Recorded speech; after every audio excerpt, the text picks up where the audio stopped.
3 ตัวตรง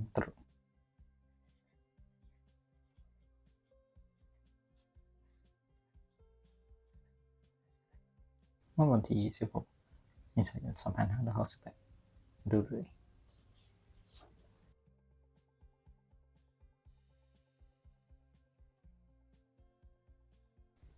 สวัสดีครับ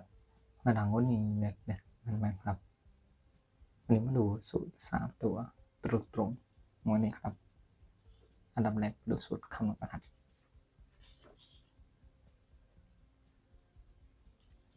สูตรที่คำนวณครับมี3สูตรสูตรที่1ครับหลักหมื่น2 ครั้ง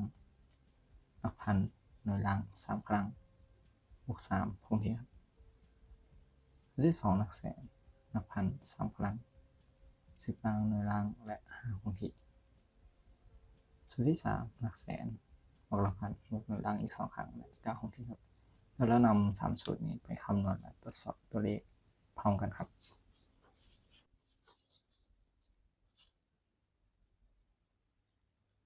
ใช้รางวัลที่1ครับในงวดที่ผ่านมาเริ่มจากวันที่10 กุมภาพันธ์ 2568 847377 50เขียนคำนวณไว้กับ3สูตรสูตรที่1ครับได้4 2 ครั้งบวก7บวก0 3 ครั้งและ3คงที่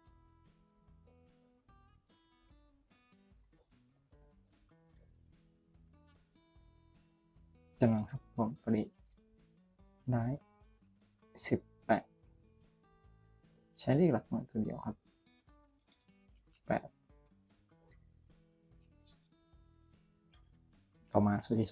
2ได้8บวก7 3 พลังบวก5บวก0และ5คงที่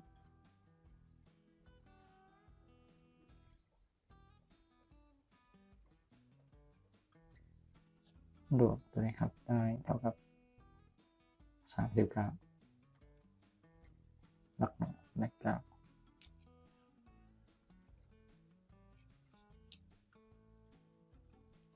สูตรที่3ครับ8บวก7 0 2 ครั้งและ9คงที่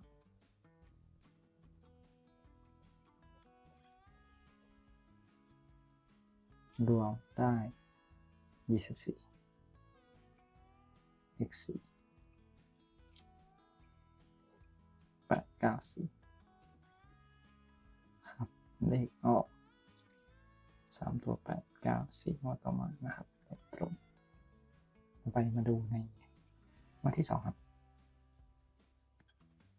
8 1 8 8 9 4 8 5 4วันที่1 มีนาคม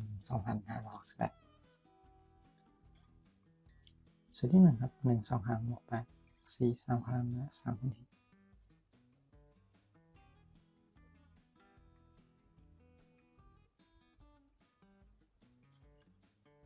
รวมได้25ครับได้5ตัวท้ายสูตรที่2 8 3 ครั้งบวก5บวก4และ5คงที่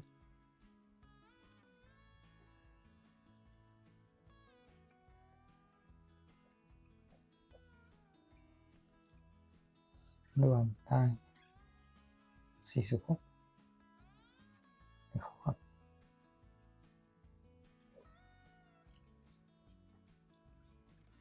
ต่อมาครับ8บวก8 4 2 ครั้งและ9ของเดิม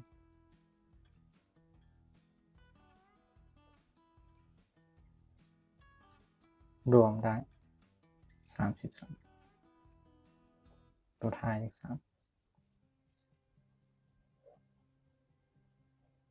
เลขออก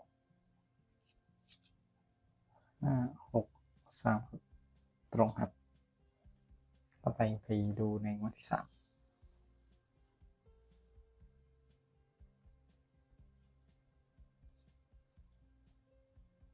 วันที่16 มีนาคมนะครับ2568 7 5 7 5 6 3ล้าน32สูตรที่1 5 2 ครั้งบวก7 2 3 ครั้งและ3คงที่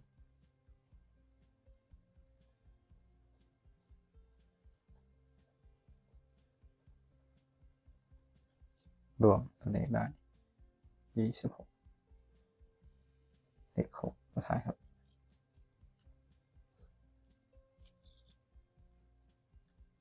ตัวที่2ครับ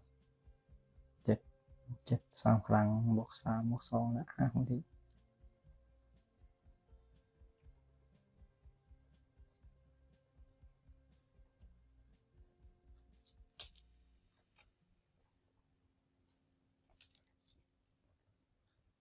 รวมครับได้38ตัวท้ายเลข8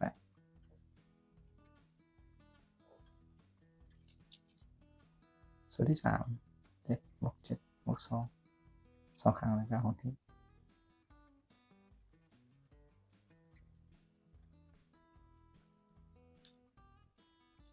รวมได้27ครับตัวท้ายหน่อย7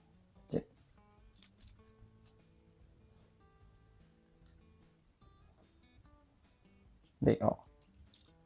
6 8 7ครับนำสูตรนี้นะครับไปคำนวณ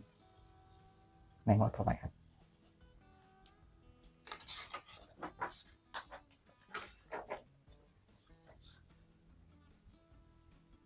วันนี้ครับเรานำรางวัลที่1จากงวดที่ผ่านมา6 6 9 6 8 7ล่าง36มาคำนวณสูตรที่1 6 2 ครั้งบวก9บวก6 3 ครั้งและ3คงที่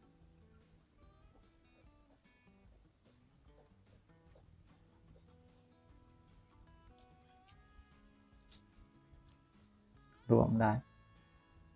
42นะ2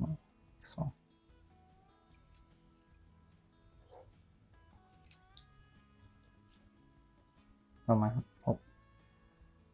9 3 ครั้งบวก3บวก6และ5คงที่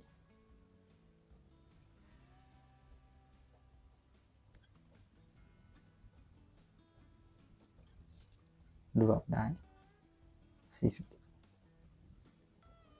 เลข7ครับ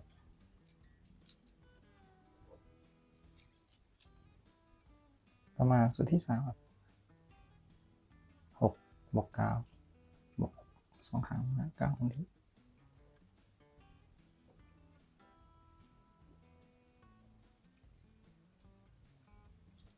รวมได้36ครับสุดท้ายมานะครับเลขงวด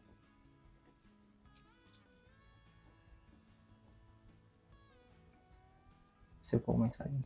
2568ครับ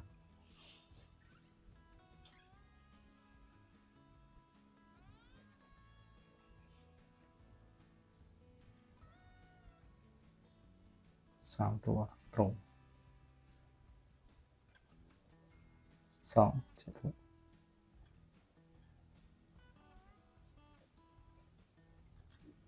16 เมษายน 2568ครับ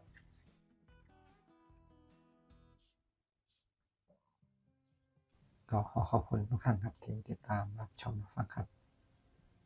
สำหรับวันนี้ขอให้ทุกท่านโชคดีสวัสดีครับ